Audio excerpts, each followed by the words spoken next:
Create उन्होंने किया, उससे पहले वो टाइम और स्पेस के अंदर एग्जिस्ट ही नहीं करते थे। ठीक। तो जो चीज टाइम और स्पेस के फैब्रिक में एग्जिस्ट ही नहीं करती है, साइंस के नजदीक वो एग्जिस्ट ही नहीं करती है। तो इसका मतलब ये है कि आपके नजदीक, let me complete my question, I will not interrupt you. जो चीज टाइम और स्पेस अगर क्रिएटर अदम से वजूद में लेकर आया, तो वो खुद अदम में कैसे एग्जिस्ट करता था, और इस यूनिवर्स को बनाने का रॉ मटेरियल जो कि हमारे पास 75% हाइड्रोजन है, ये यूनिवर्स जो है, इस कायनात को बनाने का रॉ मटेरियल वो क्रिएटर कहां से लेकर आया?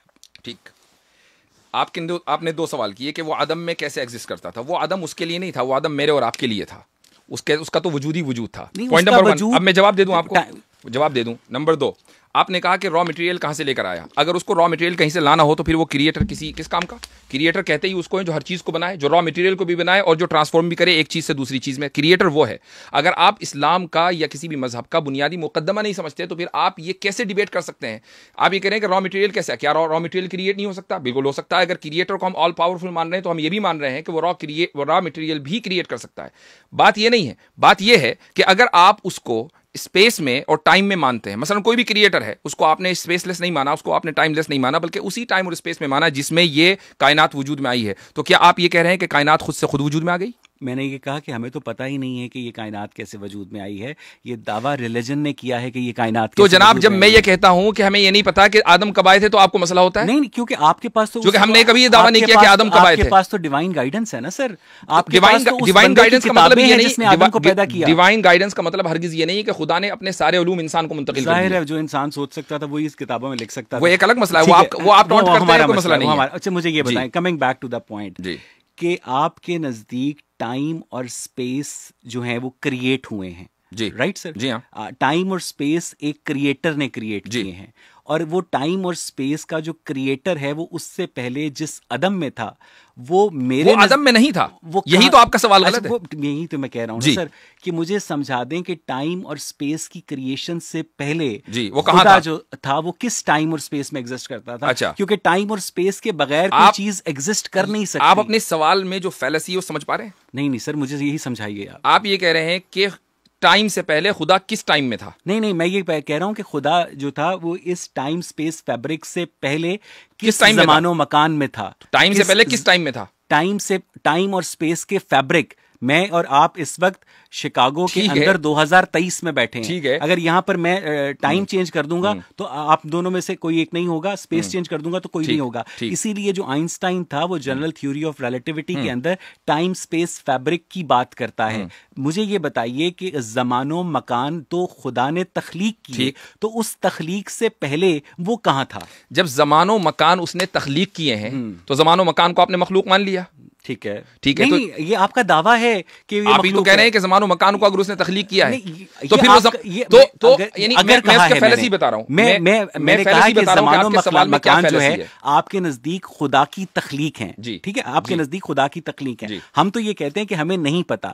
तो वाजदी साहब और अगर तमाम उम्मत मुस्लिमा और तमाम रिलीजियस लोगों के नजदीक जमानो मकान खुदा की तख्लीक है, तो उस जमानो मकान की तख्लीक से पहले खुदा कहां था? इसका जवाब मैं आपको एक मिसाल से देता हूं। हालांकि आपके सवाल के अंदर जो फैलेसी है मैं आपको ऑलरेडी बता चुका हूं। मान लीजिए मैं इस कंप्यूटर का बनाने वाला हूं, तो क्या मैं इस कंप्यूटर के अंदर रहूंगा या बाहर रहूंगा? सर, असल में ये जो कंप्यूटर है ना, ये टाइम और स्पेस फैब्रिक के अंदर एग्जिस्ट करता है। लेकिन इसके बावजूद, और मैं भी करता हूं, बड़ी मासूम वाली मिसाल नहीं, मैं भी करता हूं। बहुत मासूम मिसाल है सर, ये मासूम लोगों को समझाने के लिए। अब आप ये देखिए, हम बहुत ही मासूम हैं। देखिए, आप मुझे बोलने नहीं दे रहे, मैं अपनी बात मुकम्मल कर लूं कि जब हम दोनों टाइम और स्पेस के अंदर एग्जिस्ट करते हैं उसके फैब्रिक में, और मैं इस चीज को बनाने के बावजूद इसके बाहर हूं, तो जो इस पूरे फैब्रिक को बनाने वाला है उस फैब्रिक में कैसे होगा? मैं यही तो बता रहा हूं कि ये आपके दावे की फैलेसी है, क्योंकि मेरी लेट मी कंप्लीट सर, क्योंकि इससे ना वो फिर वो खलते मबहस हो जाएगा। मैं ये जो कंप्यूटर की जो आपने मिसाल दी है वो इसलिए सादिक नहीं आती मेरी राय में वाजदी भाई, कि जो कंप्यूटर है वो टाइम और स्पेस के अंदर एग्जिस्ट करता है और आप भी टाइम और स्पेस के अंदर एग्जिस्ट करते हैं। लेकिन ये जो यूनिवर्स है ना, ये टाइम और स्पेस की एग्जिस्टेंस का शाहकार है। लेकिन आपका ये दावा है कि इस टाइम और स्पेस को क्रिएटर ने क्रिएट किया है, तो टाइम और स्पेस को अगर क्रिएटर ने क्रिएट किया है तो वो उससे पहले खुद कहां था, इसी को ये समझने की कोशिश मैं जो आपके इस दावे के फॉल्सहुड को बयान करना चाह रहा हूं, मैं ये बता रहा हूं कि आपका ये जो दावा या जो नैरेटिव है ये फॉल्स इक्विवेलेंस कहलाता है। चूंकि आपने क्रिएटर को अपने जैसा समझा कि जैसे आप टाइम और स्पेस की फैब्रिक में है तो क्रिएटर भी किसी ना किसी टाइम स्पेस की फैब्रिक में होगा। यही फॉल्स इक्विवेलेंस है, इसी को अरबी में क़ियासुल गायब अल शाहिद कहा जाता है। इसलिए तो ये और यही चीज बुनियादी तौर पर गलत है कि जब हमारा हो सकता है मैं यही समझ जाऊं तो मैं बस अपना सारा मुकदमा वापस ले लूं। मुझे सिर्फ ये फॉल्स इक्विवेलेंस समझा दें। मैं आपसे मेरा मकसद जो है, अब मैं समझाता हूं आपको कैसे। एग्जैक्टली मैं आपको समझाता हूं फॉल्स इक्विवेलेंस कैसे। मेरे बहुत सारे जो सुनने वाले हैं, आपके बहुत सारे सुनने वाले हैं, टाइम और स्पेस क्रिएट किए गए हैं जी। उससे पहले आप ये कह रहे हैं कि खुदा भी किसी टाइम और स्पेस में था? नहीं, फिर वो आज भी नहीं है, वो तो लाज़मान और लामकान है।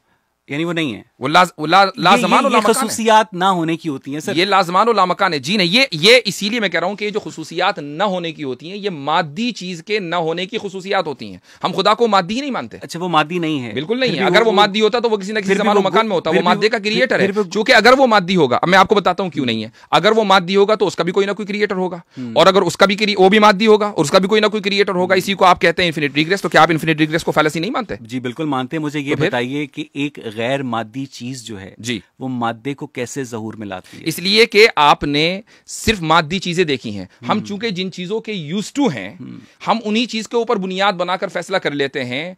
ये नहीं, इसी को मैं कहना चाह रहा हूं कि इसी को हम बोलते हैं फॉल्स इक्विवेलेंस, कि चूंकि हम एक मादी को मादी से यानी एनालाइज कर रहे हैं या उसमें कयास कर रहे हैं, लेकिन हम जब ये कह रहे हैं कि खुदा मादी नहीं है बल्कि गैर मादी है। अब आप ये कहें कि गैर मादी जो है वो मादी को कैसे वजूद में लाएगा? आप अगर ये नहीं मानेंगे तो फिर आप लैंड हो जाएंगे किसमें? इन्फिनिट रिग्रेस में। आप मान लीजिए कि इन्फिनिट रिग्रेस बिल्कुल ठीक है, मैं आपके साथ चलूंगा। नहीं होते हम उस पर भी लैंड नहीं होते। बताइए कैसे नहीं कहते हैं? हम ये कहते हैं जी कि हमें 13 अरब 80 करोड़ साल पहले, प्लांक्स टाइम 10⁻⁻43 सेकंड्स पहले, जब ये कायनात जो थी बिग बैंग के नतीजे में वजूद में आई, उससे पहले के हालात का इल्म नहीं है। हमारा ये दावा है और आप लोगों का ये दावा है कि उससे पहले जो था क्रिएटर एग्जिस्ट करता था। हम इस बात भी करता है सर। चलें ठीक है, मुझे ये बताइए कि एक चीज जो है, क्रिएटर जो है वो टाइम और स्पेस को अगर क्रिएट कर रहा है तो खुद वो अदम में कैसे हो सकता है? वो अदम में, मैं वही तो कह रहा हूं कि आप ये कह रहे हैं कि खुद वो अदम में कैसे हो सकता है? अदम में तो हम थे, वो तो वजूद ही वजूद है, वो सरापा वजूद है। तो अगर वो, तो आप ये नहीं कहेंगे, आप ये नहीं कहेंगे सरापा वजूद है तो इसका मतलब ये है कि उसने वो किसी टाइम और स्पेस में रहता तो था। बात यही है ना कि आप उस साइंटिज्म से नहीं निकल पा रहे हैं। अच्छा, इसी को मैं साइंटिज्म कहता हूं। आप चाहे इसको तस्लीम करें या ना करें, मैं नहीं, सारी दुनिया कहती है साइंटिज्म।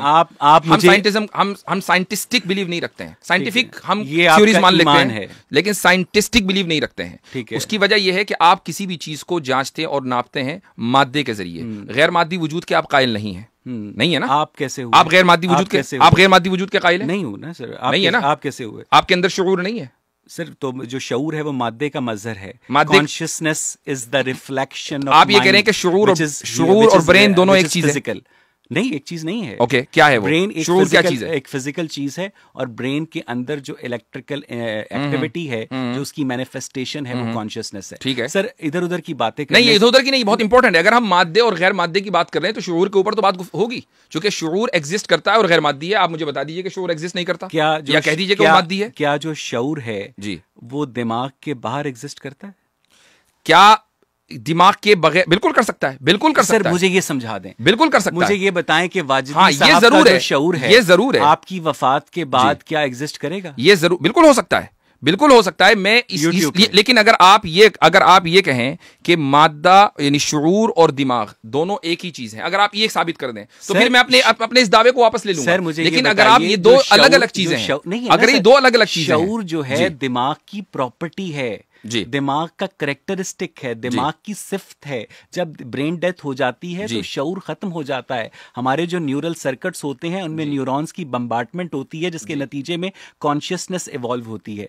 मुझे सिर्फ ये बता दें कि क्या इमाम गजाली गलत कहते हैं कि खुदा का जो तख्त है बाकायदा तौर पर एग्जिस्ट करता है? मुझे ये बता दें कि जिस मजहबी खुदा की मौजूदगी को आपने दावा करके ये कहा है कि उसने बाकायदा फरिश्तों से गुफ्तगू की की, उसने इब्लीस से गुफ्तगू की कि तू आदम को सजदा करे, वो जो गैर मादी वजूद है वो बाकायदा तमाम तर उन्हीं प्रॉपर्टीज़ का इजहार करता हुआ हमें नज़र आ रहा है जो कि मादे की प्रॉपर्टीज़ हैं।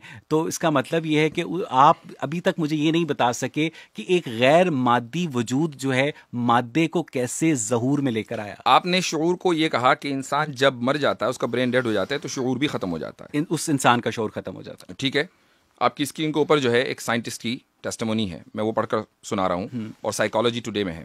According to the decade long, scientist का नाम क्या है? में आ रहा है। According to the decades long research of doctor Peter Fenwick, a highly regarded neuropsychiatrist who has been studying the human brain, consciousness, and the phenomena of near-death experience (NDE) for 50 years. Consciousness persists after death. In fact, Fenwick believes that consciousness actually exists independently and outside of the brain as an inherent property of the universe itself, like dark matter and dark energy or gravity. Hence, if in Fenwick's view, the brain does not create or produce consciousness, rather it filters it. जिस तरह वाजिदी साहब कहेंगे कि creator है और हम नहीं मान सकते, उसी तरह अगर डॉक्टर पीटर फैनविक ये कहेंगे कि कॉन्शियसनेस ब्रेन से बाहर एग्जिस्ट करती है, आप नहीं मानेंगे? तो हाँ, मैं सिर्फ ये पूछूंगा वाजिदी साहब कि कॉन्शियसनेस ब्रेन से बाहर कहाँ एग्जिस्ट करती है, उसका कहाँ का फिर सवाल वही आएगा। जैसे कि मैं बताऊंगा कि कहाँ एग्जिस्ट करती है, तो मैं फौरन कह रहा हूँ कि शऊर मादी है, जबकि हम शऊर को गैर मादी मानते हैं। यही तो पॉइंट है, जो शऊर है, यही पॉइंट है। वो अगर गैर मादी है तो वो अपनी मैनिफेस्टेशन के लिए एक मादी दिमाग का मोहताज क्यों है? उसको एक कैरियर क्यों चाहिए? इसलिए कि शऊर खालिक नहीं है, शऊर तो खुद मखलूक है। तो खालिक जिस तरीके से चाहेगा कि उसका मजहर कहां और उसका मैनिफेस्टेशन कहां, वही होगा। अच्छा, शऊर जो है मखलूक है, शऊर बिल्कुल मखलूक है। शऊर जो है यानी वाजदी साहब का जो दिमाग है वो अलहदा से पैदा किया गया और उस दिमाग की बात नहीं हो रही है, शऊर की बात हो रही है। शऊर दिमाग के बगैर कैसे एग्जिस्ट करता है यार? इंसान को जब खुदा ने क्रिएट किया तो शऊर उसको दिया, उसको शऊर अता किया गया, जैसे जैसे वो बढ़ा गया, दिमाग को दिया गया ना? बिल्कुल, इसलिए कि ब्रेन जो है वो सिंपली रिसेप्टर्स हैं जो शऊर को रिसीव कर रहे हैं। मैं ये कहता हूं कि आपने ये बात की, आपने एक मुकम्मल दावा किया मुतलकन कि जी साइंस ये बिलीव करती है कि दिमाग मर जाए तो शऊर खत्म हो जाता है। मैं आपकी स्क्रीन के ऊपर साइंटिस्ट का एक हवाला है कि आप इसको क्या कहेंगे? मुझे ये सिर्फ और सिर्फ बहुत सारे जो अहमक हैं वो हर तबके में पाए जाते हैं, और मुझे डॉक्टर पीटर फैनविक की इस बात से इख्तलाफ इसलिए है क्योंकि बहुत सारे जो गैर मुस्लिम भी हैं उनके अंदर भी अहमक पाए जाते हैं। डॉक्टर पीटर फैनविक अगरचे वो न्यूरोसाइकोलॉजिस्ट हो, मुझे समझा दें, मुझे अगरचे उनकी 50 साल की रिसर्च हो, डॉक्टर पीटर फैनविक के आप तर्जुमान हैं, तो मुझे आप ये बता दें कि डॉक्टर पीटर फैनविक को आपने पढ़ा है या आपने उनका रेफरेंस गूगल किया है? तो आपने ये गूगल नहीं किया कि डॉक्टर पीटर फैनविक की फहम के मुताबिक कॉन्शियसनेस अगर ब्रेन की मोहताज नहीं है तो कॉन्शियसनेस ब्रेन से बालातर होकर कहां एग्जिस्ट करती है? यही तो सवाल है कि जब आप ये कहेंगे कि यहां एग्जिस्ट करती है तो आपने फौरन ब्रेन या शऊर को मादी मान लिया। वो तो खुद ही कह रहे हैं वो गैर मादी है, तो आप कहां का सवाल कर ही नहीं सकते, चूंकि कहां का सवाल गैर मादी चीज के लिए नहीं किया जाता।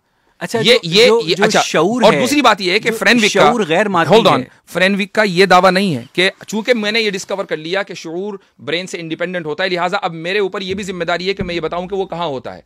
ये मैं फ्रेनविक का यहां तर्जुमानी नहीं कर रहा हूं, लेकिन एक कॉमन सेंसिकल बात है। डॉक्टर पीटर को जब यही नहीं पता कि कॉन्शियसनेस ब्रेन से बाहर कैसे एग्जिस्ट कर सकती है, कहां एग्जिस्ट कर सकती है, तो वो ये भी नहीं कह सकते कि कॉन्शियसनेस ब्रेन से बाहर एग्जिस्ट कर सकती है। मुझे लगता है कि अल्लाह ताला जो कि मजहबी इस कायनात के खालिक हैं, जो इस कायनात को अदम से वजूद में लेकर आए हैं, आपके नज़दीक वो इस कायनात से मावरा एक गैर मादी मजहर है, राइट? एक गैर मादी और वजूद है, ठीक है। मुझे ये बताइएगा कि एक गैर मादी वजूद जो है मादे को कैसे तख्लीक करता है? कैसे? आपको बताया उसने?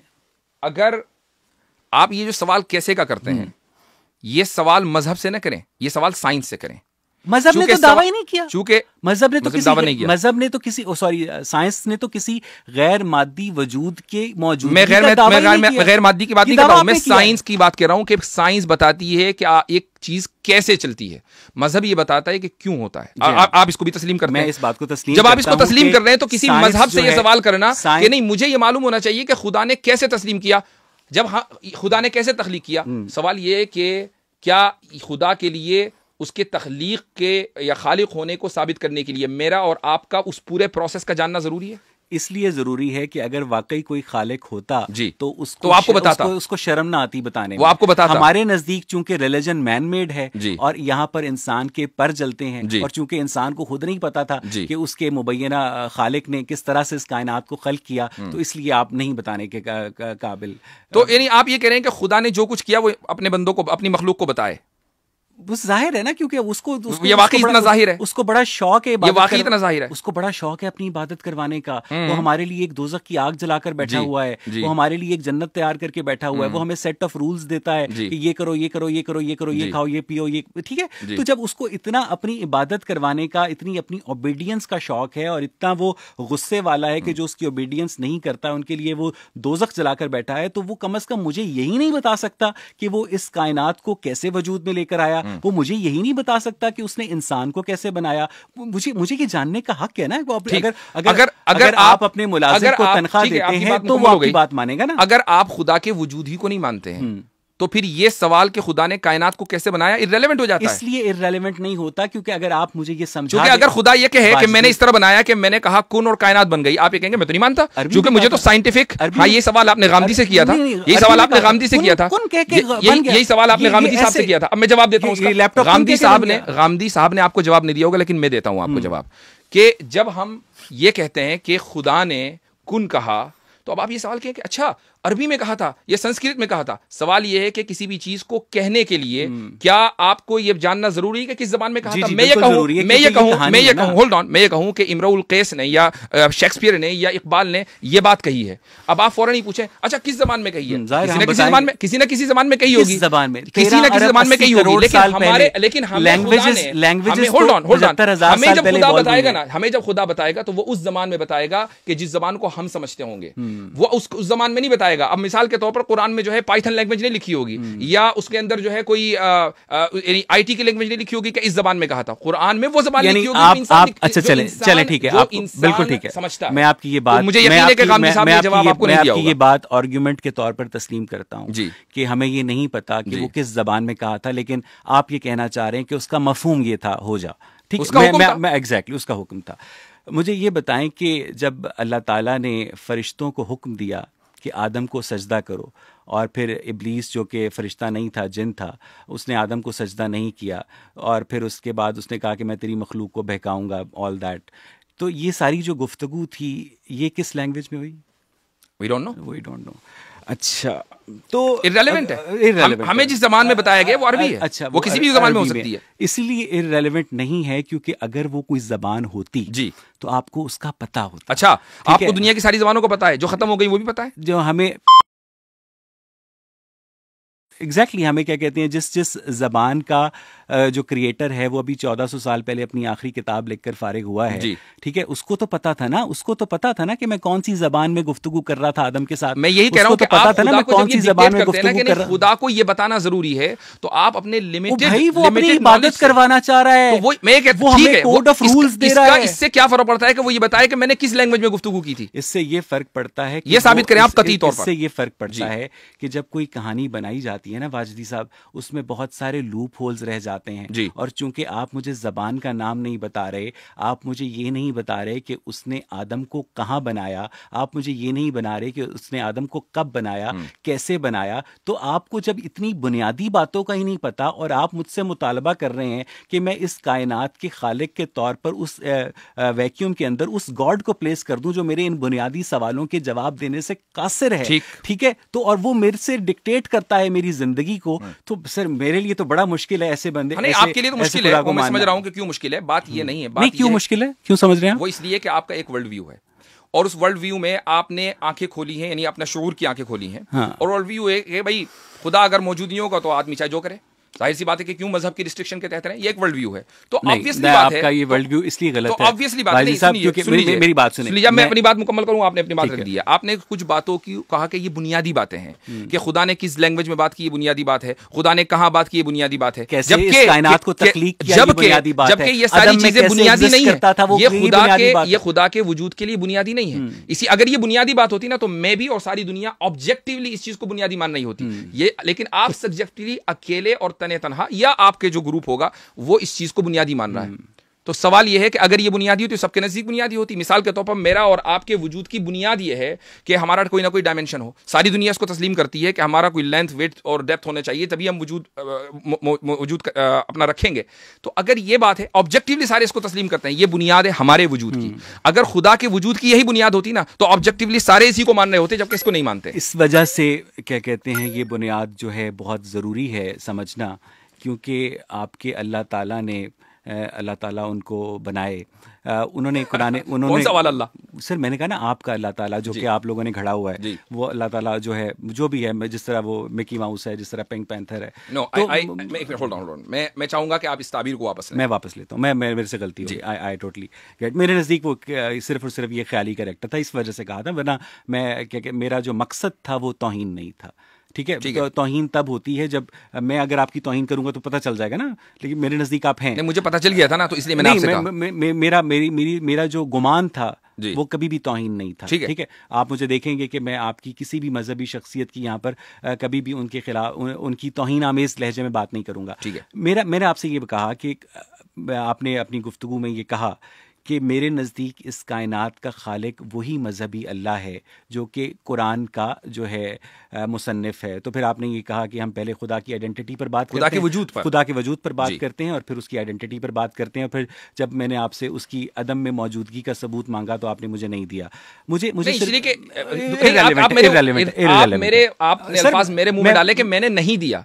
सवाल मैंने ये नहीं कहा, मैंने ये कहा कि खुदा अदम में नहीं था। मेरा ये दावा है। आप ये कह रहे हैं कि खुदा आदम में कैसे मौजूद करता था? आपने इसका सबूत नहीं दिया। भाई हमारा तो वो टाइम और स्पेस को वजूद में लेकर आया ना, वो टाइम और स्पेस को वजूद में लेकर आया। सवाल कर रहे हैं कि जी खुदा कैसे वजूद में लेकर आया। अच्छा, आपने ये कहा गुफ्तगू, ये भी हमारे मजहब की बुनियाद नहीं है। साहब आगे चलते हैं, मैं आगे चलना चाह रहा हूँ। आप मुझसे वो सवाल करें कि जिसके ऊपर हमारे मजहब का या हमारा जो तस्वुर खुदा है वो खड़ा हुआ है, आप उसको चैलेंज करें ना।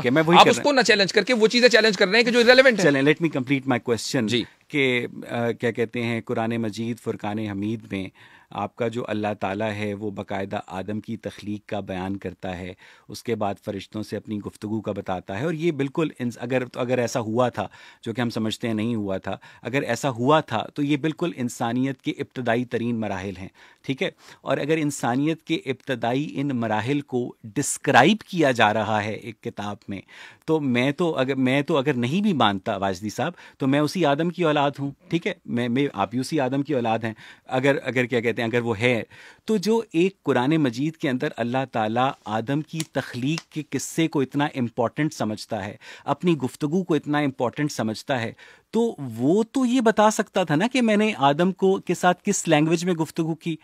फिर वही आप, यानी मेरे ख्याल से आप इन्फिनिट रिग्रेस के साथ साथ इन्फिनिट साइकिल को भी सही मानते हैं। और वो इसलिए कि आप घूम फिरकर वहीं आ जाते हैं कि वो ये बता सकते। मैं कहता हूं कि आप इसको कतई और डेफिनेटिवली ये साबित कर दीजिए कि आदम के किस्से का सही होना इस बात के ऊपर मबनी है कि हमें ये पता चले कि आदम से किस लैंग्वेज में बात हुई थी। इसको आप डेफिनेटिवली साबित कर दीजिए। चलें, ठीक है, मैं इस सवाल को साइड पे रख देता हूं। नहीं, साइड पे क्यों? उसका जवाब दीजिए। नहीं, मैं इस सवाल को साइड पे रख देता हूं ना, क्योंकि मुझे आगे जाने का शौक है। मुझे क्या कहते हैं, बकायदा यानी जहां सवाल नहीं है तो उसको साइड पे चल भाई।